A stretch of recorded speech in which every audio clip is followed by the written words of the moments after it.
Hey, this is your Olympic hero, Kurt Angle, and I don't suck, and neither does the Piffles podcast. But anyone who plays the Riders, they suck. Oh, it's true. It's damn true. Let's go, Rider Nation. I'm ready. I'm ready. Yeah, here we go. It's a feeling now. Hit 'em high, hit 'em low, 'cause we're dealing now. Everybody's giving it all they got, 'cause we're ready.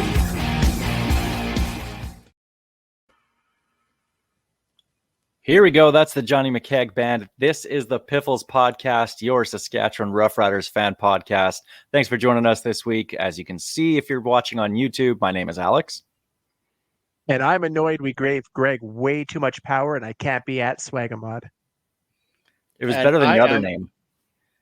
Oh no, It is. I enjoyed Strevamod because that's a classic, and I'm glad we're here to talk about the greatness of Chris Trevler because that's what this episode's all about. Is Chris Trevler? Surprise, Steve! It's just We- a Stan episode. Yeah, we've With the got a greatness guest of lined Chris up later. Trevler, it'll be the shortest episode ever. We got a guest lined up later. I guess I let that out of the bag. Piffles Podcast, of course, your Saskatchewan Roughriders fan podcast. Give us a follow on Twitter at Piffles Pod. I'm at Real Alex D. You can find me at Saphamod. And as always, I do not need your petty follows at Greg on Sports, and that's on Blue Sky, that's on Mastodon, that's on everywhere that Twitter is not, because Twitter cannot exist anymore, apparently. I'm also on Twitter, I'm on Instagram, I'm everywhere at Greg on Sports. That seems like an awful lot of work to post memes.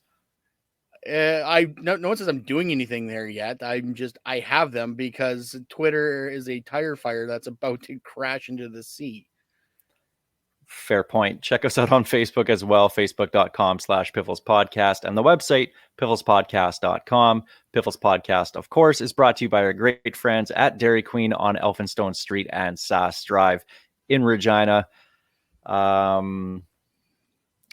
I don't even know where to start this week since there was no game to recap, but let's do the opening kickoff.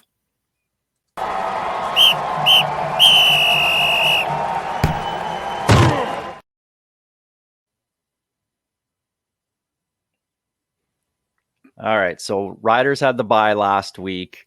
Good news, they didn't lose, but they're losing players still in this bye week. I don't know how that was possible. The only thing I wanted them to do was get healthy, and that's not the case.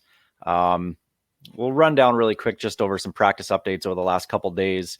Full disclosure, we're doing this on Tuesday night, so there's still one more day of practice, but we know a couple guys that are going to be out. The good news, running back Frankie Hickson, going to basically solidify that running game with Jamal Morrow. So having that 1-2 punch, to me, that's a big thing right now, especially with the injuries to the receivers that we have. Definitely the Morrow Hickson 1-2 punch, even though they're not really a thunder lightning as how you usually like to have two running backs like that.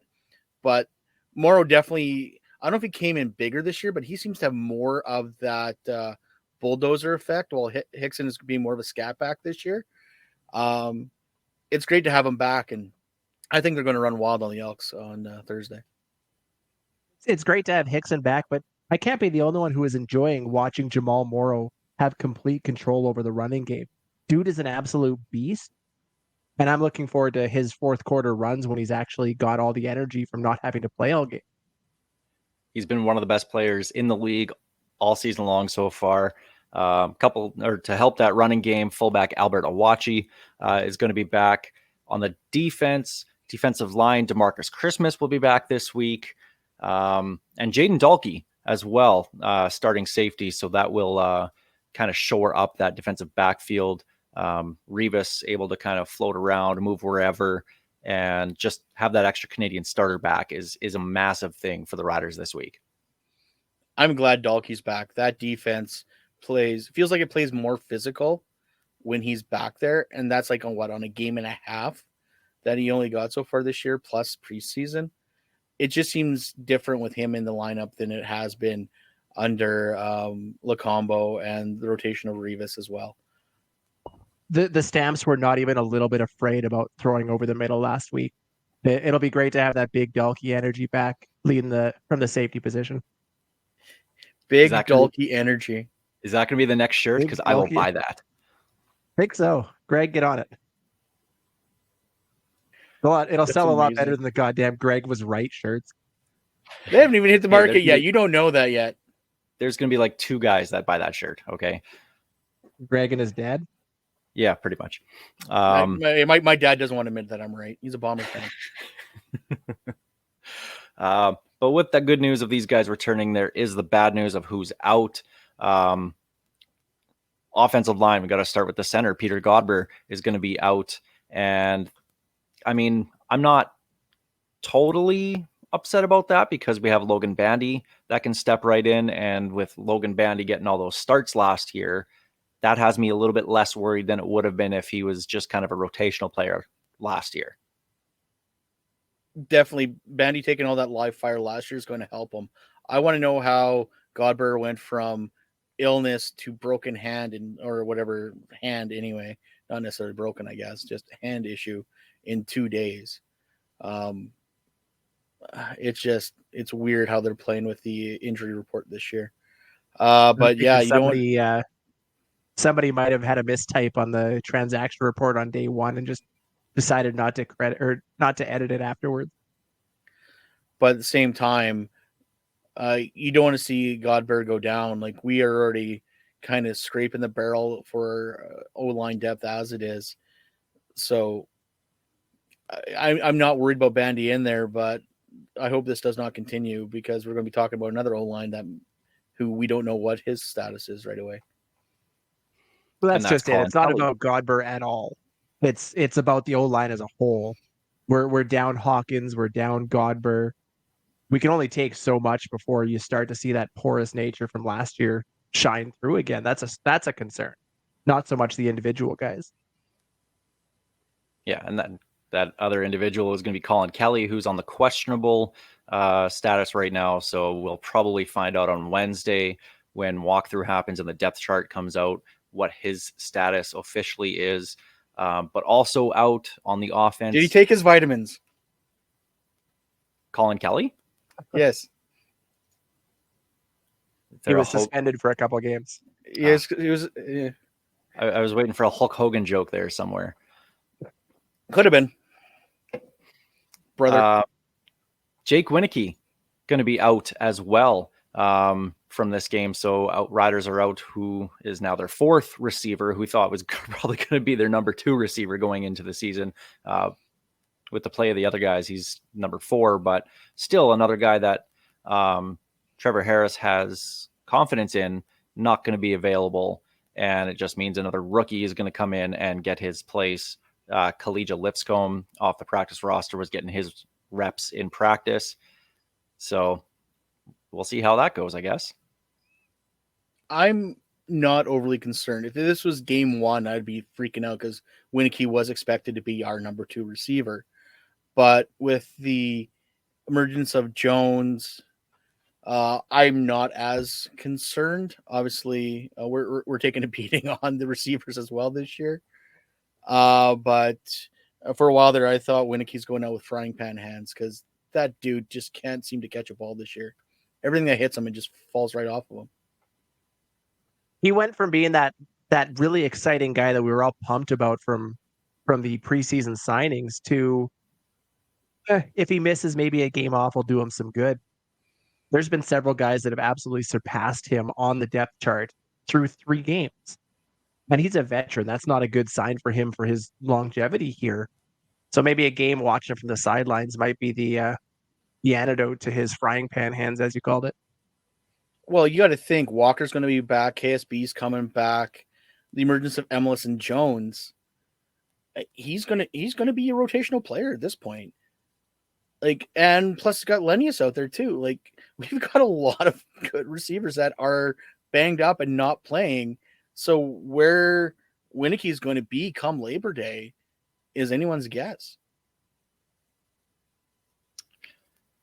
Other guys that are questionable going into this game, There's no official word on either of them. Likely going to play Anthony Lanier and defensive back Roland Milligan. They missed the first day of practice, back practicing, but there's no official designation on him yet. Assuming that they're going to play, which is huge because, I mean, Milligan had that pick, which was almost a touchdown last week, that set up a touchdown. And Micah Johnson, I mean, being one of the best defensive tackles in the league. And for a team this leads us into kind of the next topic coming up here, needs some pass rush. A lot of people are talking about that. So we're going to talk about that as well. Having him available, obviously, is a big help.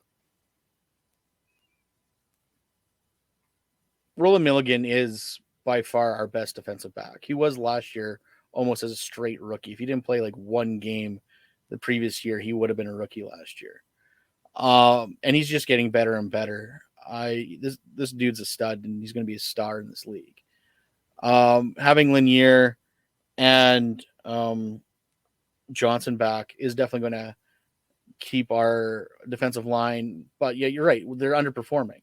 You got Robertson, Johnson, Lanier, and a rotation of Christmas and Brown and DeBeer. Where's the pressure? Like, this makes no sense. Like, Corn Pop should be running around. Problem is, Corn Pop running around last year is what screwed us at the end last year. And that pass rush. So 5 sacks in the first game against Edmonton, which, I mean, maybe the remedy is facing Edmonton again this week. Only had 1 in that game against Winnipeg, and that was on the very last play of the first half, which was a Hail Mary that Claros he had time, but it just kind of broke down, and he just took a sack at the end of the half.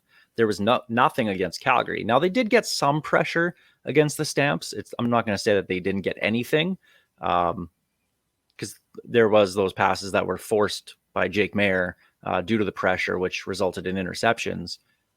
But it's not consistent, and I really thought it would be with this team.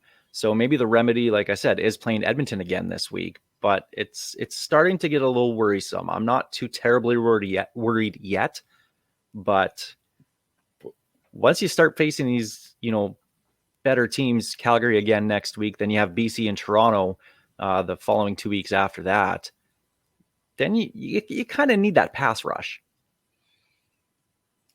Looking at it, first of all, I tried looking up the defensive stats today. Good luck. Thanks CFL.ca. Like, I can't even find the passing stats, because I knew going into this week, Harris and Morrow were leading in both rushing and passing, and I knew that BC was probably going to pass them. Couldn't confirm that. Can't. Not there. Non-existent. You could hit the PDF button and it takes you to the 2022 stats. Thanks, CFL.ca. But yeah, like, this pass rush isn't what we thought it was going to be. Like, I'm hoping they can kind of pick it up, but at the same time, the defense isn't looking terrible. Sacks don't make a good defense. Like, I see people saying, "Oh, we should get." I've actually saw people say we should sign Sean Lemon because we're not getting the pressure. The fact that he's still out there still blows my mind, despite my differences with him. But I wouldn't be opposed to Sean Lemon, only in the sense that he just pass rushes. He's going after the quarterback. And when you look at what the Riders have been doing, Pete Robertson's actually been dropping back in coverage quite a bit. And I don't know why you're taking your best pass rusher and you're dropping him back as often as he is. Someone on Rider Fans actually made a really good comment about the first 3 games after rewatching them. They're running a lot of stunts. They're running a lot of, different looks. I said it's time to keep it simple, stupid. Just rush the quarterback. Just have your 4 best guys and go, because they have 4 really good rushers, and let's see that happen. Don't do the stunts. The stunts didn't work against Calgary because Calgary has a quick throw offense. So when you're facing those kind of teams, just get after the quarterback. It's absolutely perplexing to me to watch guys of the talent that we've got on that defensive line not manage to get to the quarterback. Greg said he wasn't really all that worried. I don't know if it's Greg or Alex, wasn't all that worried. I am. I'm very concerned, mostly because it's not just that we're not getting the sacks, they're not getting the pressure, they're not getting anything to go along with it. And yeah, the DBs and the linebackers are solid and they've been playing great defense. But when that starts to break down, you need that pressure, and they haven't had that yet. And that's a concern to me, going against some of these stronger teams that we're going to face over the next 3 to 6 games. I'm just glad this year we haven't had anyone run all over us. We've actually been very competent on the run defense, which is usually our Achilles heel. Because usually you get that team against us and they just hammer the ball and we can't do anything. This year it seems there is a concerted effort to keep your Olivieras in check, which I'm happy about.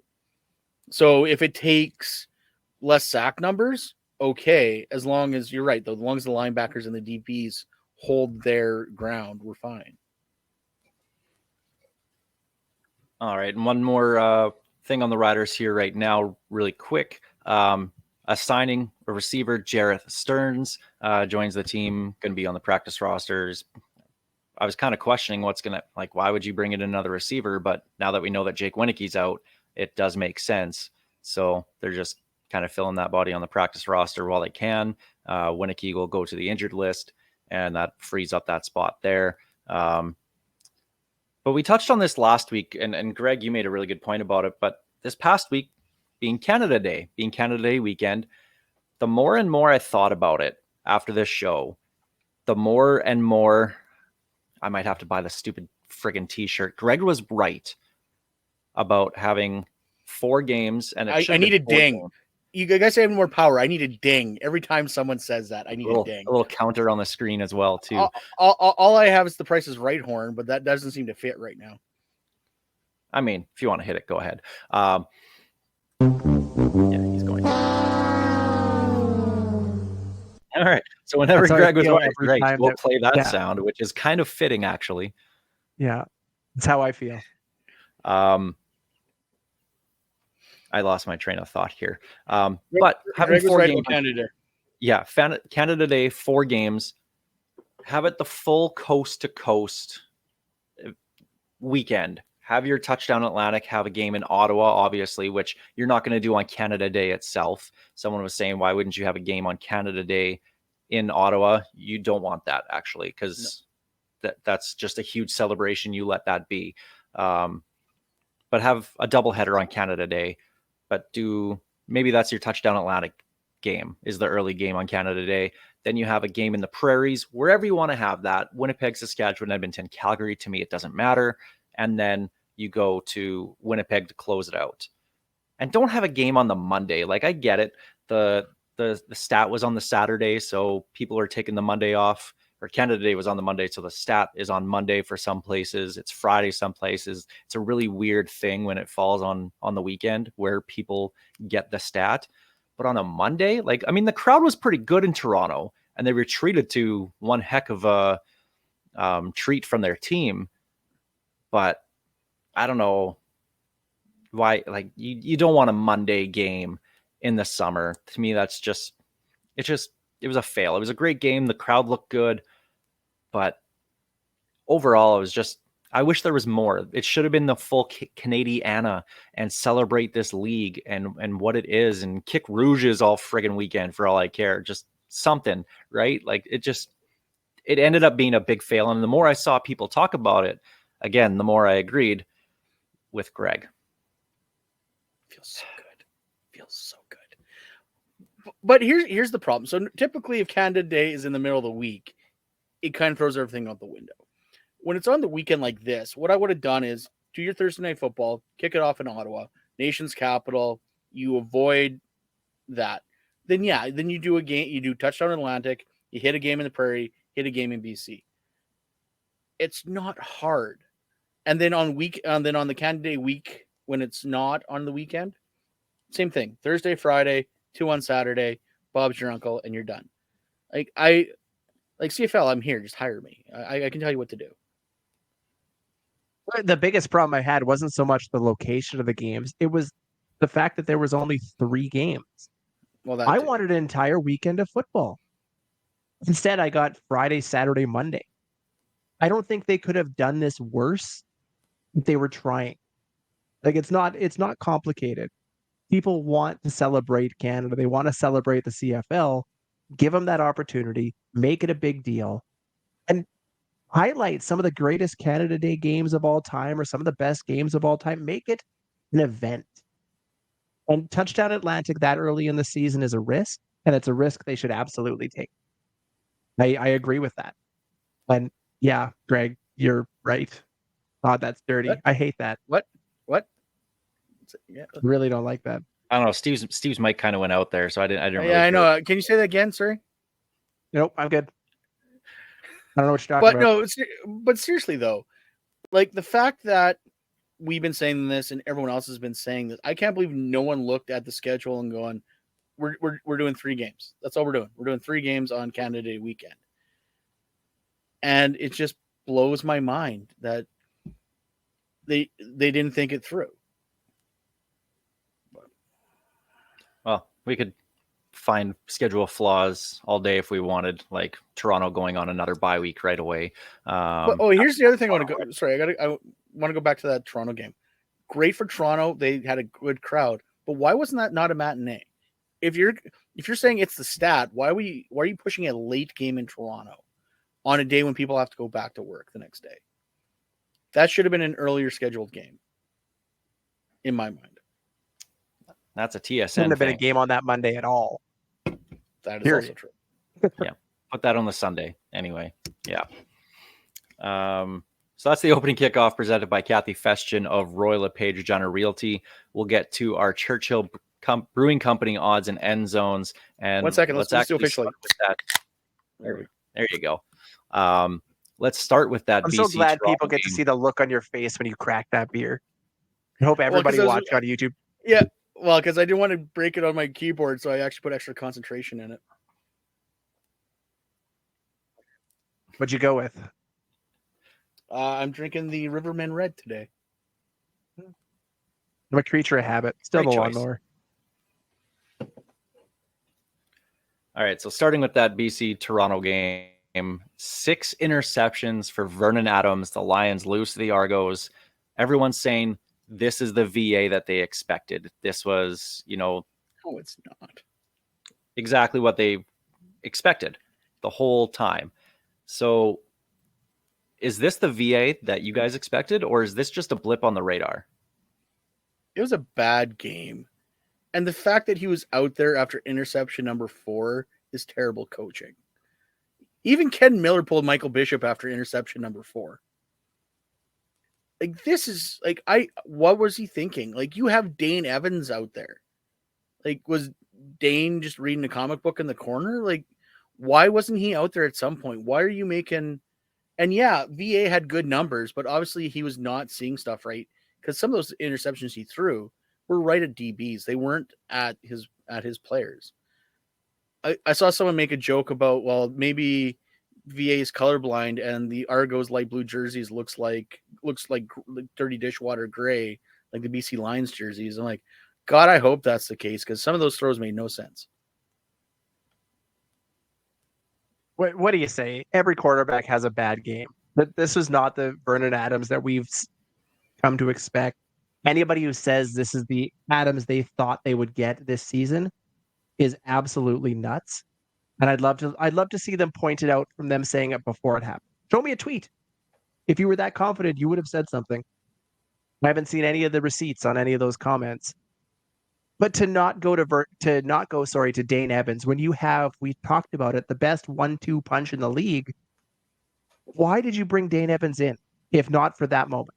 Mop up duty and games where VA just doesn't have it. It's not tough. The fact that he was glued to the bench is a shock to probably anybody paying attention. I mean, it was still an 11-point game. It was within reach. So I get it. You don't take out your starting quarterback then.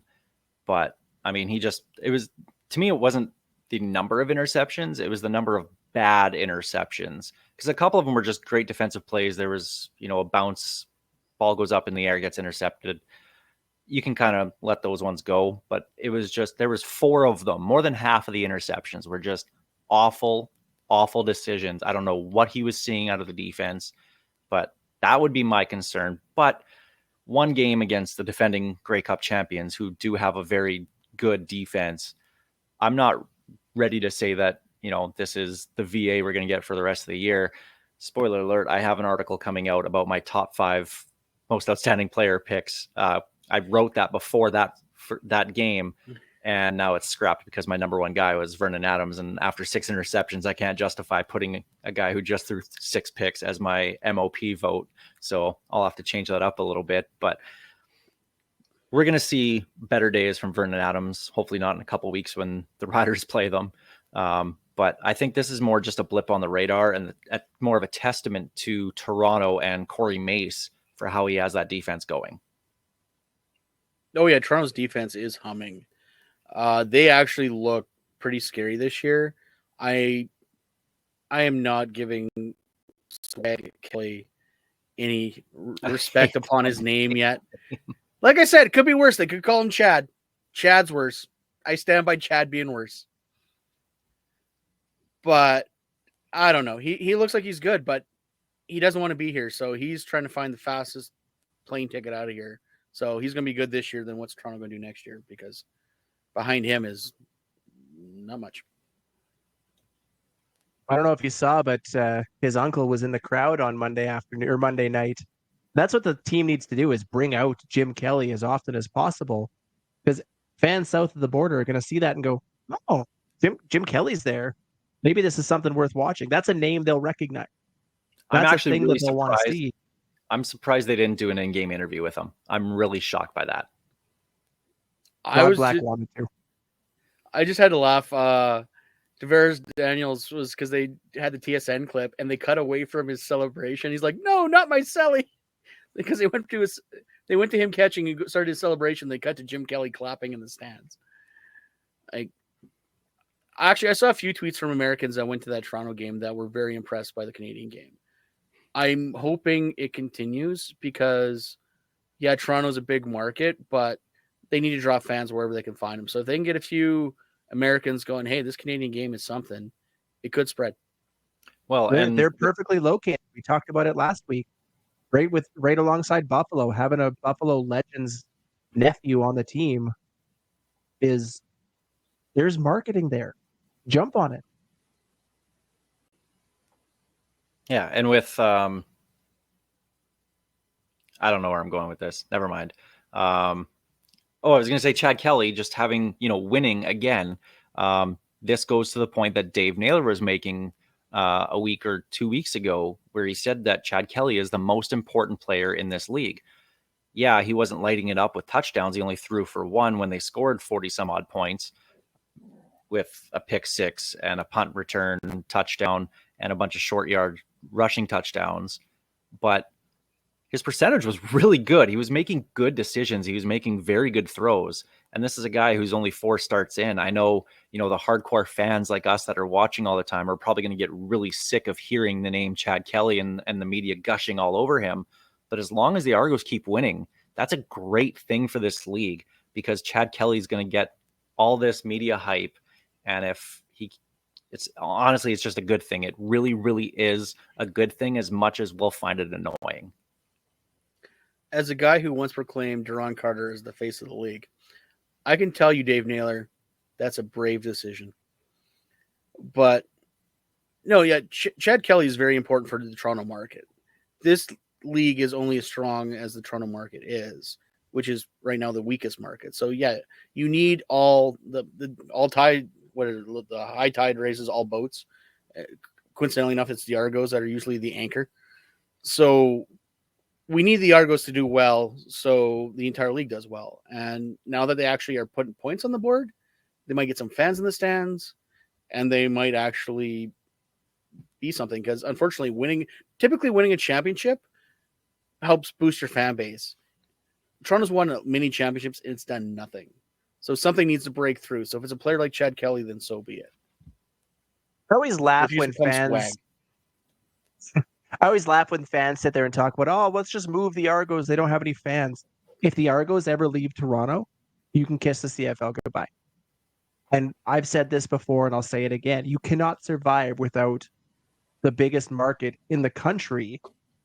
No matter how poorly it might be attended, there's a TV audience there. TSN is there. That's where the money is. You need them to survive. And if it's Chad Kelly that does it, I would rather they hang their hat on the beautiful mullet of AJ Ouellette, but that's just me. It's they've chosen Chad Kelly to rise to success.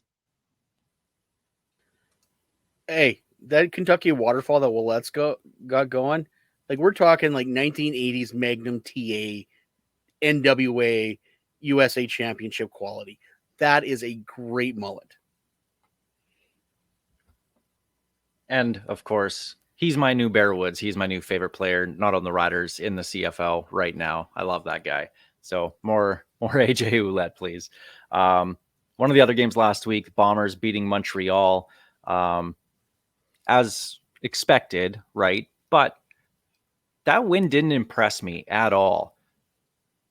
Maybe it was just the monsoon, but I don't think Winnipeg's elite anymore. I think they're now the third best team in this league. Did that win impress you, even though they only gave up 3 points? Winnipeg they're not the beast they used to be. They are a step slower. They are not what everyone feared going into the season. They're the old gunslinger that just can't seem to pull the trigger fast enough anymore. They can be got. They're still good, but they can be got. And I am not scared of them like I used to be. I think it could be an interesting season in Winnipeg this year. Because Stanley Bryant does not look like the Stanley Bryant of old. He looks slow. He looks like he got blown, not this game, but the previous game. Like he looked like Stanley from The Office asleep at his chair. Like he just was not there. He was blown blocks everywhere. Bombers are right for picking this year. I think it's going to be a long season for the blue and gold. Honestly, you started to see those cracks last year. They may have finished 15-3, but there was a lot of those games that could have gone either way. They just had that championship swagger that pulled out the tight games. If they don't do that, you're going to see them fall back to that 10-8, 11-7, 9-9, somewhere in that range. You're going to see them continue to fall as long as they keep playing with the same roster year after year after year. You can't continue to get older and expect the same results in football. It's just not going to work. Jeremiah Mazzoli taking number 1 reps this week, ready to start against Hamilton from the sounds of it. 1 year to the date exactly of his leg injury against the Riders here in Saskatchewan. Is this a savior moment for the Ottawa Redblacks? Because everyone's treating it like this major elite player is coming back, and he hasn't been that guy since 2015. What the sad part is, I didn't think the Redblacks looked that bad this week. I really liked what Tyree Adams is that Tyree Adams. Yeah, he looked good this week, and I believe that Simone shouldn't lose his job yet, based off one game from Tyree Adams. But it's kind of weird. You win your first home game in 13 tries, and then now you're going to put that guy on the bench, which I'm assuming he knew was coming. But it's just how long until the Redblacks, if Simone doesn't come out flying and slinging, how long till Redblacks fans start freaking out? There's going to be a lot of people here wondering when Jeremiah Masoli changed his name to Simone, but that's we'll let Greg have that one. He's not always right, contrary to popular belief. Sorry. Anyway, Simone Mazzoli. I got to get the digs in when I can. As somebody known for autocorrect errors, I got to point out others every now and again just to. But I don't see Masoli being the difference in Ottawa. That is a bad football team. Jeremiah Masoli is not going to be the difference between them catching Montreal or they're nowhere near Toronto. They are nowhere near the Montreal Alouettes right now. I don't even think they're near Hamilton, and Hamilton is a bad football team.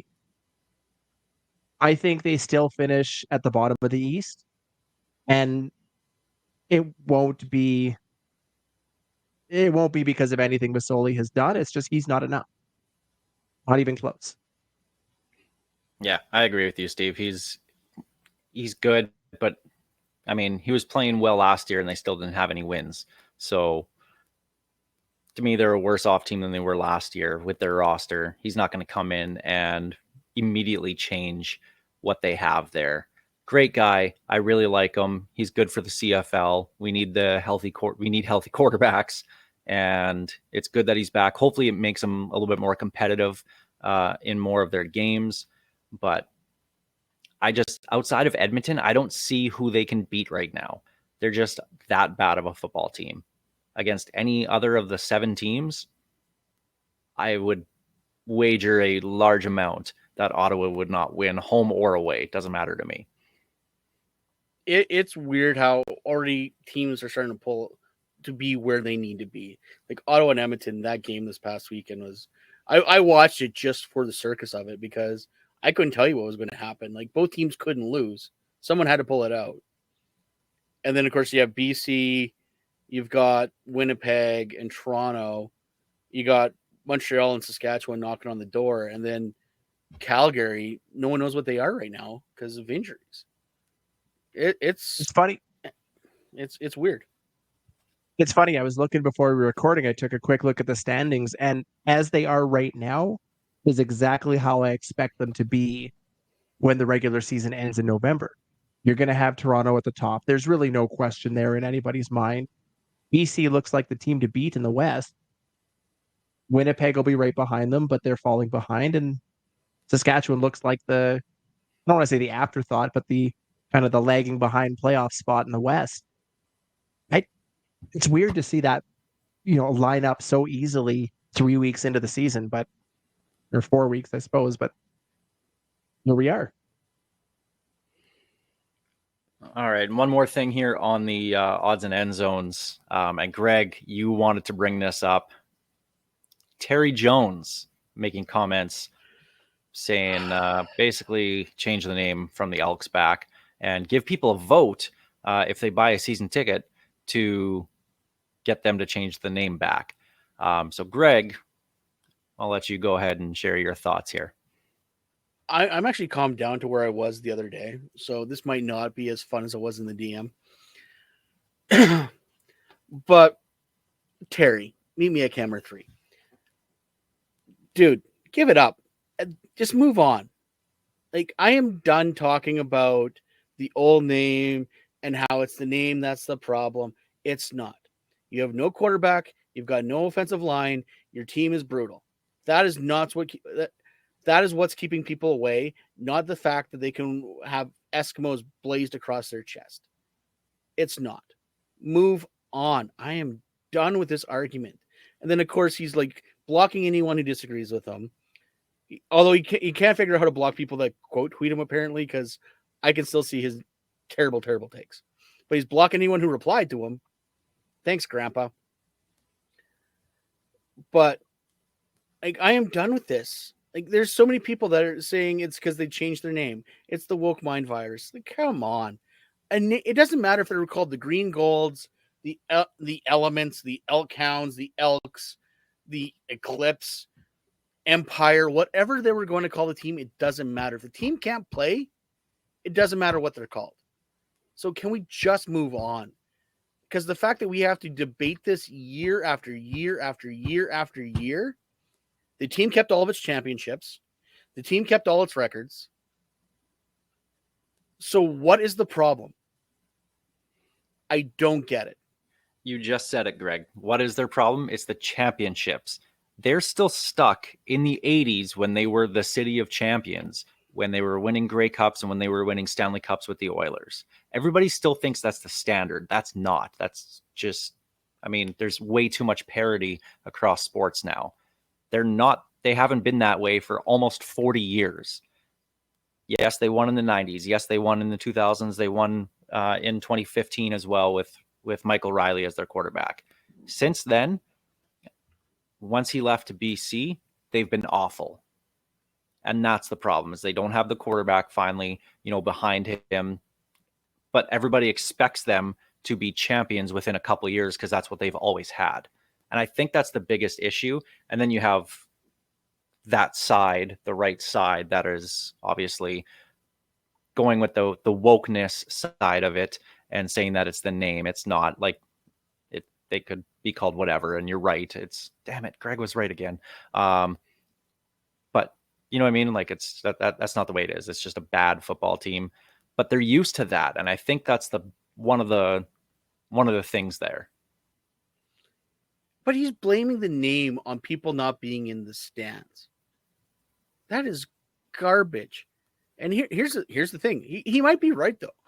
I guarantee you, if Victor Cui came out tomorrow going, we're selling season tickets, everyone who buys a season ticket gets to make a choice on the team name, they would fill Commonwealth Stadium, because there's that many people that would just do it to get a vote and then either not go to the game or give up their season ticket a year later. Just because they want to stick it to the people because they think they felt wronged because a goddamn football team changed its name. It's ridiculous. It's the dumbest thing I ever heard, and I can't believe we have to talk about it 3 years later. Does the conversation go away when they finally win a game at home in 2026? No. Like, honestly, at what point do we end this conversation and say, this is the team name, deal with it? And I'll tell you when that is. It's going to be never. There are always going to be people complaining. And even if they win titles, they'll say, we would have won it sooner if we wouldn't have changed the name. Like, I don't understand how a name correlates to victories on the field. If somebody could point that out to me, I would love to see the change or see how that has any effect. It's the guys on the field, and the guys on the field are just not good. But it's period. But now they're not even correlating to that. They're correlating to tickets sold. Well, the team has won less than half its games it's played. It hasn't won a home game in 18 games. You're not going to sell tickets to that. You're just not. Like, if I went, yes. When the Riders were very bad, we went to every game just to boo our team because that's what we did. Because that was the only thing to do in Regina at the time. So be it. Oh, and to say Ballsy sucks. That was our only form of entertainment around here. Was either that or a ball on a stick. Like, that's all we had. Because I'm apparently old. Hey, he's right. There you go. But today, you need to put on a team that puts on at least a competitive game. Winning solves everything in sports. Always has, always will. End of story. They could win the next 5 Grey Cups as the Pink Unicorns. I guarantee you they would sell out. And I want to see them change the name to the Pink Unicorns now. Yeah, that'd be great, actually. My biggest issue with this whole thing is Terry Jones himself. I can appreciate and respect what he's done for this league in the past, and ever since he was kind of forced out of his position, he's been even worse, and he should have been retired 10, 15 years before that, truthfully. When you brought this up, I was like, great, we have to talk about Terry Jones. Awesome. Love that. I wish this guy would just go away. Just be a fan, watch the games, and stop trying to stir stuff up. But here's the thing, though. So, of course, I was bored. I was at the lake. I decided to search Terry's Twitter.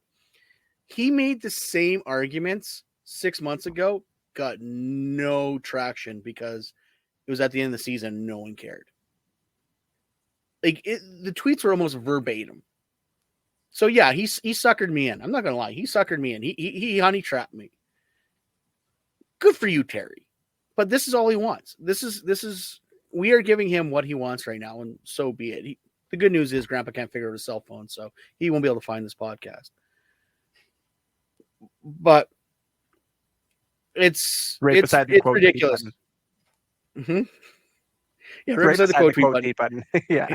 Yeah, you can't figure that out. So be it. Terry Jones, may we never talk about you again. And you and your troll tweets, I will gladly smack you down every time. But the good news is Twitter won't be here in like 2 months anyway. So good luck. Good luck trying to figure out the next social media. I'm just trying to picture Terry Jones opening a Blue Sky account. That's going What to are all bring me these joy extra for a letters little bit. behind my Thanks, name? guys. Because he's gonna be so mad trying to figure out his username. He will not be able to figure it out. Put him on Mastodon trying to find his server. Oh. Yes, please. All right, well, let's get to talking about the Elks on the field here against the Riders this upcoming Thursday night with the Northern Pikes playing at halftime for Retro Night. I know you guys are super pumped about that. I actually like the Northern Pikes. I'm not going to slam on them like I did the whole Kim Mitchell thing, and I like Kim Mitchell too. But It's not going to be pretty. It's just going to look that way. That's all I know. yeah, exactly. The things they'll do for money, I'll never understand.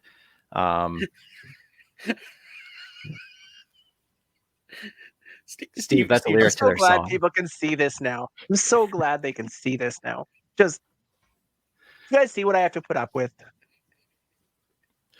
But let's talk about the Rider side of things right now. Let's start. It's got to start up front with the offensive line. We're going back to basically pretty much what we had to start the season before Gerald Hawkins came back, who we actually didn't mention. Gerald Hawkins tore his quad. Dickinson confirmed that on Monday, and he's going to be out a while, which means the year. He's not coming back this year. I cannot see that happening at all. No. But it's going to be Brandon Council at left tackle, Evan Johnson at left guard, Logan Bandy that we mentioned at center, Logan Furland at right guard, and Eric Lofton at right tackle. So almost what we had to begin the season. The good news is I don't think Council and Lofton did bad in those first two games. Did they light the world on fire? No, absolutely not. But it could be a lot worse. We could be stuck with what we had last year. If you're going to miss out on Colin Kelly and Peter Godber for a game, thank God it's against the Edmonton Elks. I mean, these guys showed they could handle their own week one against this same lineup. I'm not as concerned as I would be were we going up against BC or Calgary or Winnipeg, somebody that can rush the quarterback. Edmonton has shown they have they make us look like a pressure-filled team. I'm not too concerned about that O-line. And it'll be good to see Council and Lofton get a little more work. I'm excited to see what they can do for one more game. Jake Weineke going to be out as well, too. We mentioned Kalija Lipscomb getting his reps with the starters, even though he's questionable. But does that kind of worry you guys in this game? Because just going to what Steve said, if there's going to be a game that we're going to have Weineke sit out and have two raw rookies play, it might as well be against the Elks, which I don't want to say is guaranteed win night, but it's as close as you're ever going to get to anything right now in the CFL. With Kendall Watson, Lipscomb, Sean Bain Jr., Tevin Jones, and Sam Emelis. I still like our receivers. Weineke being out, but once again, like we mentioned off the top, he's not a focal point in this offense. If it was Bain, if it was Jones, if it was Emelis, I'd be a little more, okay, now who's going to step up? But Weineke is legit the fourth option, and so I'm not overly concerned right now. Hey, you know what? Edmonton's missing a couple of guys in their defensive backfield, including Ed Gainey out. I think he's on the 6th game. So, I mean, again, if they're going to miss going up against a hurting and weak Elks defense, to give these guys a chance to get some live in-game reps is never a bad thing. Let's see what these guys have. All right. Well, that's someone who's questionable right now, and you could have said this before for a lot of people. Brett Lothar with a leg injury. I'm assuming he's probably going to play. But if he doesn't, who is the kicker? Because Adam Korsak's pretty much a punter only. Do they bring back Kari Vedvik? I looked it up today. Kari Vedvik is 0 for 1 in professional field goals with the Minnesota Vikings. He didn't actually kick field goals until his last year at Marshall, and he went 10 for 16. So he is 10 for 17 all time under live fire field goal kicks. So he can do it. Do we want him to do it? I don't know. But once again, I'm sorry, can he do it? At 10 and 17, can he really? That's better than 50%. I mean, there's some that would say that's more likely than Brett Lothar making a field goal so far this year. So, I mean, that feels almost like an improvement. Frankly, if he needs to go for a game to get healed up after a bye week and he's still banged up, because obviously something's been wrong with him the way he's been kicking, maybe you do put him out this game. And then you just go for 2-point conversions and you pray you don't have to use Vedvik. But I don't know. But that's what has me thinking that he's going to kick is if they would have had him sit out this game, coming out after a bye, give him an extra week to be healthy, then they would have brought somebody in. David Soley probably would have been called, and they would have put him on the roster for one game. So that to me just tells me that it's going to be Lothar, but that's one of those things I'm definitely going to be watching at this game is maybe even just on kickoffs, just to see how he, is attacking those and how he looks there. Because when it comes to a field goal, if it's 35 plus yards, I used to be just fully confident in him. And 50 plus, yeah, absolutely. He's got a really good chance of making this. Now, 35 plus, I don't have that confidence in Lothar anymore. So I mean, I think the Riders are going to win this game, but I think it's going to be closer than it probably needs to be just based off all these injuries. And if it comes down to like last week where the Riders needed 4 points from Brett Lothar, those 4 points sure would have came in handy at the end of the game. That, I mean, how many times are they going to get away with it? I'm just concerned that if you keep him kicking when he's injured, especially a leg injury on a kicker, if it's his plant leg, that's even worse. So the more time he gets to heal up, the better. Once again, though, you don't want to go into a game not knowing who's your kicker. So I don't know. David Soley didn't impress me in the preseason. So them not bringing him in doesn't concern me as much. But I don't know. I think he needs to heal up. And on the other side of things, Taylor Cornelius back as QB1 for the Elks, as the carousel of quarterbacks for Chris Jones continues. Geez, I felt like Rob Benson with all the C's that I used in that sentence. My goodness, I've been reading too much of his stuff and his headlines. But, I mean, I never understood benching him when they did. Considering he played that first half against Toronto, they were down by 1 point and he didn't look terrible. And then it was off the rails after that. And then I didn't see the game last week, the Edmonton-Ottawa game, because I was going to Blink 182. But it didn't Let look me like... catch you up. Daggy looked terrible, and they kept on rolling him out there. He looked worse than Cornelius did, and they left Cornelius on the bench. So I don't know what Chris Jones is doing, and everyone in Edmonton media is freaking out because they don't think Chris Jones knows what he's doing with these quarterbacks. They think he's doing more damage than he actually is fixing it. At this point, what does Trey Ford have to do to get back on the roster as a starting quarterback? Was he not the guy before he got hurt? Like, he was the guy, right? And then he got hurt. On 2 games. He had 2 really good games. Weren't that good stat-wise. But yeah, they had 2 victories under Trey Ford. Then he got hurt. And then now. And they just can't seem to – he just can't seem to get back on the roster. And this constant rolling between Cornelius and the next guy, and then Cornelius and the next guy, and let's see what Kyle Oxley's got. But we're only going to play him for 1 play, and then he fumbles and he's released.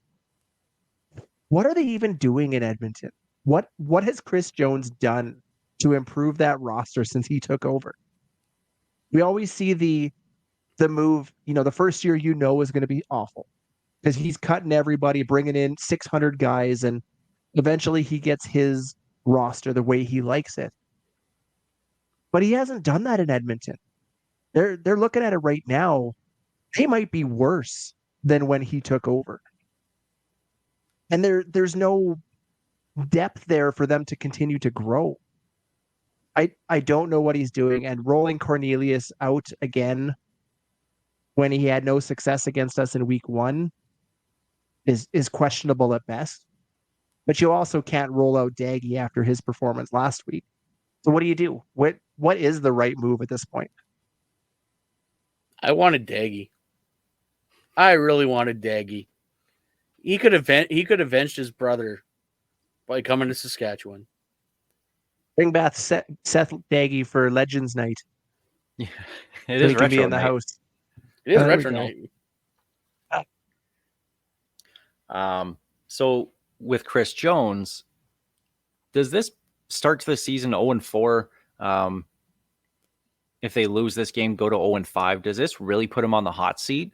3 Down Nation has an article out about his contract, and it's 4 separate 1-year contracts that he actually has. So it's, to me, that feels like it's easier to sever ties. But is this the time for Victor Cui and the Elks brass to step in? Maybe not necessarily get rid of Chris Jones, the GM, the head coach, but get rid of Chris Jones, the GM, because the guys he's bringing in simply aren't good enough. Because you can just kind of slide G-Roy Simon into that role. I think that's an easier thing to do than just completely blow it up, get rid of Chris Jones, the coach, likely all his buddies that are his coaches as well, because I don't know anybody else that would want to keep him, but with the cap for the coaches and all that kind of stuff, you're kind of strapped and stuck where you are. But how hot is that seat that Chris Jones is on? It's hot, but I don't know what they can actually do. Because even with those 1-year contracts, sliding G-Roy over is not going to change things immediately. G-Roy Simon is the assistant general manager. You would have to hope that Chris Jones is lending an ear to G-Roy going, what do you think about this guy? Because if not, what's the point even having G-Roy there? They are stuck with Chris Jones, and that has always been the problem with Chris Jones. The Riders actually got off fairly easily considering he left because they couldn't fire him. And in fact, when he went out, he made sure he did it in the most Chris Jones way possible by signing all of his buddies to extensions, then pulling the parachute. So I don't know what the Elks can do because Chris Jones legit holds all the cards. Yeah, they can fire him, but it's going to be very hard on them to clean up after him. Hell, the Riders are still technically dealing with the fallout of Chris Jones. That's how we got stuck with Dickey. O'Day was always the plan at some point, but gun to everyone's head, no one thought Craig Dickinson was ever going to be a head coach in this league, especially at that point. So, I don't know. I can't see any situation where they fire Chris Jones, the general manager, and still keep Chris Jones, the head coach. I think if you cut him from one, you have to cut ties entirely. Because I'm looking at him and I don't see him having the, what's the word for it?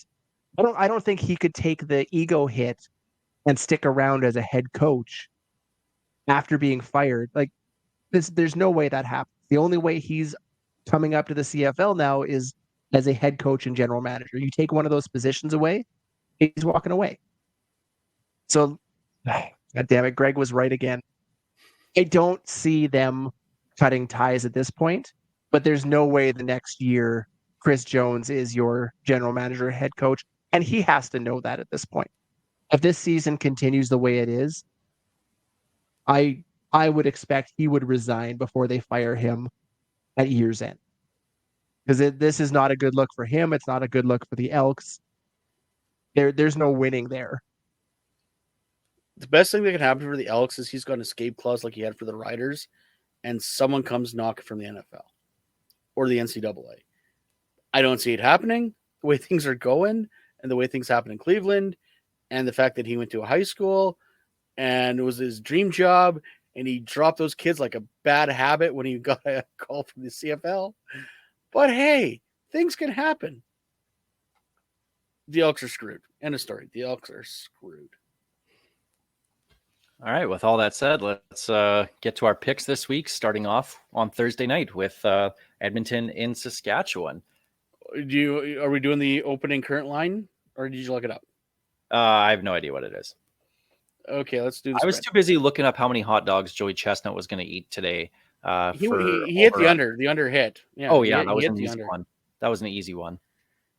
He didn't even try. He barely got to 70. Yeah. He's still the king. I don't care what anybody says. It's the best. Imagine when an off year. I tried to explain to my wife today why he's the most dominant athlete of our generation, and I don't think she understood. I don't. She says competitive eating is not an athlete. I can't get it. I can't get it through my head either. All right, spread. Okay, opening spread, current spread between Saskatchewan and Edmonton. Anyone want to guess? 6.5. Alex? Yeah, 5.5. It opened at 7.5. It is still 7.5. However, the money line has moved. So the money line started at minus 286 for the Riders. It is now 315. So that tells you everyone is putting their money on the Riders to win outright. I can't imagine why. I can't imagine why either. I mean, they should cover a 7.5. On paper, they should, absolutely. I have just too many concerns about the injuries that the Riders have right now. And I feel this, I mean, I thought week 1 was going to be a trap, and it almost ended up being that way, if not for a third or goal line stand from the Riders. Spread wise, I'm taking Edmonton. The Riders still win, though. I'm taking Rider outright and the spread. Yeah, I'm taking Riders. I think it's 10 points. Spread. I think a Kari Vedvik field goal is going to win it for us. On the spread. All right. All right. Calgary, Winnipeg. Winnipeg minus 6.5 to start, and is still at 6.5. I'm going to say 5.5. 5.5. Start at 7.5, still is 7.5. Once again, though, money line is moving. Except it's going in the opposite way. Winnipeg started at minus 385. They're now minus 310. So that means Calgary is getting some money on them. Wow. Why? I have no idea. That blew me away when I saw that. That cannot be right. Who is looking at this game and putting anything on Calgary? But here's the weird thing. Calgary's money line's going up. So Winnipeg's going down to minus 310, which means they're less of a favorite. But Calgary's money line's going up to plus 260. So there's some bookies trying to get their money in order. So either way, Winnipeg. Oh, yeah. Yeah. Winnipeg straight up. And I don't think it's more of a testament of where Winnipeg's at, because I still feel that they're very beatable this year. I think that's more of a testament to where Calgary is and all the injuries they have, especially on offense. I know they're getting Reggie Begelton back, but there was rumors going around that Jake Maier was going to land on the 6-game list. Obviously, that didn't happen, but he's not right. And even when he's healthy, he's not that good. So, yeah, Winnipeg, easily. They brought back Mark and Mitchell.